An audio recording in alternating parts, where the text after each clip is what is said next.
আপনার পরিকল্পনা কি? আপনার সন্তান জন্মের পূর্বে আপনার পরিকল্পনা কি? ওমর রাদিয়াল্লাহু তাআলা আনহুর কাছে এক লোক এসলেন, বাবা এসে বললেন, ওমর রাদিয়াল্লাহু খলিফাতুল মুমিনিন আমিরুল মুমিনিন, তাকে দেখলে শয়তান অন্য রাস্তা দিয়ে পালায়। এসে বললেন, ইয়া আমিরুল মুমিনিন, আমার সন্তানের বিরুদ্ধে আমার অভিযোগ আছে। কি? হুয়া ইয়াসিনি, সে আমার অবাধ্য, আমার কথাবার্তা শোনে না। ওমর তো খেপে গেলেন। তিনি ডাকলেন ওই ছেলেকে ডাকার পর বলেন, তুমি নাকি তোমার বাবার অবাধ্য, বাবার কথা শোন না? বলে, কথা ঠিক। বলে, কেন করছো? বলে, আমার বাপ তো আমার অবাধ্য হয়েছে আগে, আমার বাবা আমার অবাধ্য হয়েছে আগে। বলে, কিভাবে? বলে, তিনি তো আমার অধিকার আদায় করেন নাই, এই কারণে আমিও তার অধিকার দিতে পারছি না। বলে, কীরকম? বলে, তিনি আমাকে একজন উত্তম মা দেন নাই, তিনি আমার নামটা সুন্দর রাখেন নাই, এবং তিনি আমাকে কোরআন শেখান নাই। আবার ভালো করে শুনুন, তিনি আমাকে উত্তম মা দেননি, তিনি আমাকে উত্তম নাম দেননি, তিনি আমাকে কোরআন শেখান নাই। ওমর রাদিয়াল্লাহু তাআলা আনহু বলেন, কদ আসাইতা ইবনাকা ক্বাবলা ইয়াসিয়াকা, তোমার ছেলের প্রতি তো তুমি কি অন্যায় করেছো আগে, ওই সন্তানের অধিকার তুমি ঠিকমতো আদায় করো নাই, তোমার অধিকার কিভাবে আদায় করবে? এরপরে তিনি বললেন, হে লোকেরা, তোমরা তোমাদের সন্তানদেরকে কেমন মা দিচ্ছ, তোমরা তোমাদের সন্তানদেরকে কেমন বাবা দিচ্ছ, সেই ব্যাপারে তোমরা সতর্ক থেকো। আপনাদেরকেও বলি, আপনারা তো সবারই বিয়ে হয়ে গেছে, অথবা কারো কারো হয় নাই, সেটা পরের কথা। আপনারা আসলে আপনাদের সন্তানদেরকে কেমন মা দেবেন বা কেমন বাবা দেবেন, অথবা আপনাদের সন্তানরা তাদের সন্তানদেরকে কেমন মা কেমন বাবা দেবে, এটি আমাদের দেখা দরকার। মনে রাখবেন, একটি সন্তান তৈরি করা, একজন তারবিয়া কেবলমাত্র আপনারই যে সন্তান, এই সন্তানের জন্য না।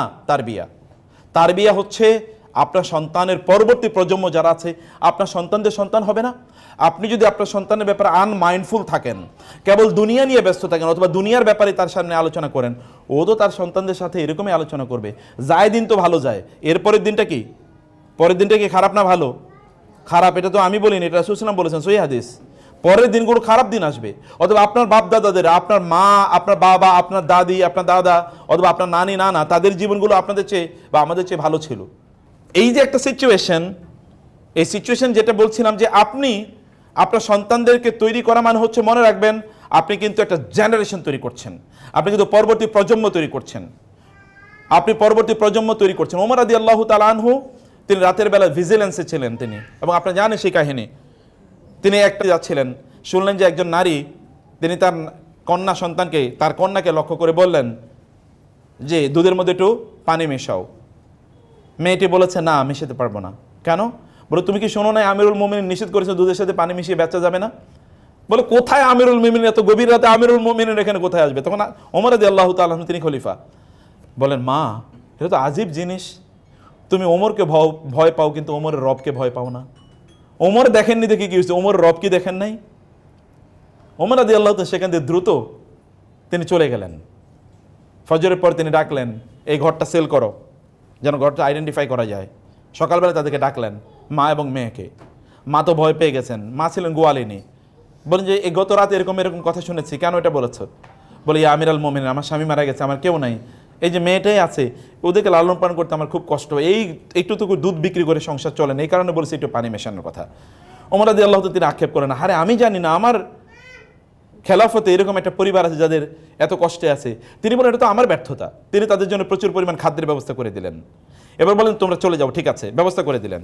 এবার তিনি তার ছেলেদেরকে ডাকলেন, ডেকে বললেন, আমি তোমাদেরকে প্রস্তাব করছি এমন একটা মেয়েকে বিয়ে করার জন্যে, যেই মেয়েটি একজন গোয়ালিনীর মেয়ে, তার হয়তো এরকম কোনো বড় আইডেন্টিটি নাই, কিন্তু তার একটা আইডেন্টিটি আছে, শি ফিয়ারস আল্লাহ, তিনি আল্লাহকে ভয় পান। এরকম একটা মেয়েকে কে বিয়ে করতে চাও? এখন আব্দুল্লাহ ইবনে ওমর, যিনি বিখ্যাত স্কলার, তিনি বলেন, ইয়া বাবা, আমি তো বিয়ে করছি, আমার তো ওয়াইফ আছে। তো তার আরেক ছেলে, তার নাম হলো সালেম, তিনি বলেন, আচ্ছা ঠিক আছে বাবা, আমি বিয়ে করতে চাই। তো তিনি তাকে বিয়ে করেন, এবং তারপরে আপনি জানেন, এই ঘরে এই যে মেয়ে, যে গোয়ালিনের এই মেয়ে, যে মেয়ে রাতের অন্ধকারে মাকে বলছিল যে তুমি দুধের সাথে পানি মিশাবে না, এই মেয়েরই পরবর্তী প্রজন্ম হয়েছেন কি আরেকটা ওমর, তার নাম হচ্ছে ওমর ইবনে আব্দুল আজিজ। তার দুই প্রজন্ম পরেই গিয়ে এর ঘরেই জন্ম নিয়েছে ওমর ইবনে আব্দুল আজিজের। আপনার পরবর্তী প্রজন্ম যদি আপনি তৈরি করতে চান, তাহলে এমন একজন মা বা এমন একজন বাবা আপনাকে উপহার দিতে হবে, যে মা বা যে বাবা এমন হয়। আপনারা যে ইমাম বুখারী রাহিমাহুল্লাহর নাম আপনারা শুনেছেন, একটা বই আপনাদের জন্য আজকে এখানে আছে, বইটা আমার সদ্য এই বইটি এসে, এটা হচ্ছে সোনালী যুগের মায়েরা, বিশেষ করে মহিলারা এখানে বেশি, তো এই জন্য বলবো সোনালী যুগের মায়েরা, মানে ওই যুগে মায়েরা তাদের সন্তানদেরকে কিভাবে সোনালী ছেলেতে পরিণত করেছেন, গোল্ডেন চিলড্রেনে পরিণত করেছেন। তার এখানে গল্প আছে।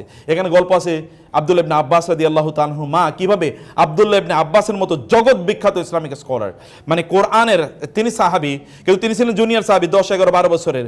বড় সিনিয়র সাহাবীরা এসে তার কাছে বসে থাকতেন কোরআনের ব্যাখ্যা জানার জন্য।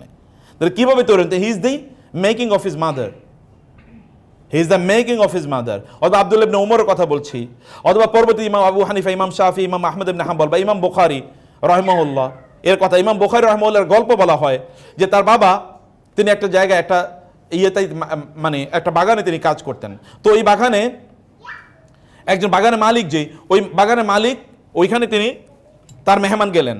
মেহমান যাওয়ার পরে ওই যে ওনাকে বললেন, উনি তো বাগানের পাহারা মানে এখানকার তিনি তত্ত্বাবধায়ক, তাকে বলেন কিছু ফল নিয়ে আসো।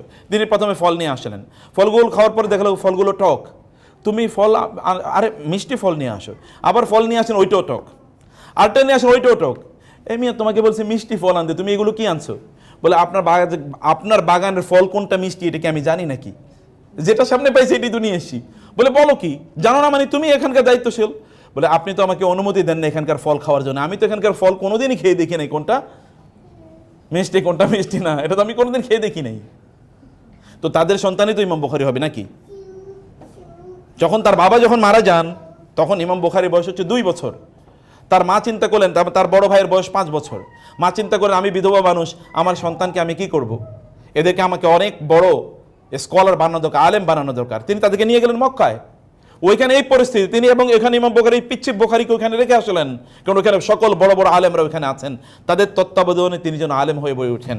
এমনিই কিন্তু বুখারীর নাম আপনারা শুনেন নাকি? একজন মায়ের এইরকম সাধনা তার পেছনে আছে। তিনি ছোটবেলায়, তার বয়স যখন 2, 2.5, তখন তিনি একবার অন্ধ হয়ে গেলেন। হঠাৎ করে ছোট বাচ্চাদের বিভিন্ন কারণে অন্ধ হয়ে যেতে পারে। তিনি আল্লাহ তাআলার কাছে কান্নাকাটি করা শুরু করলেন, আল্লাহ তুমি আমার সন্তানের চোখ ফিরিয়ে দাও, চোখ ফিরিয়ে দাও।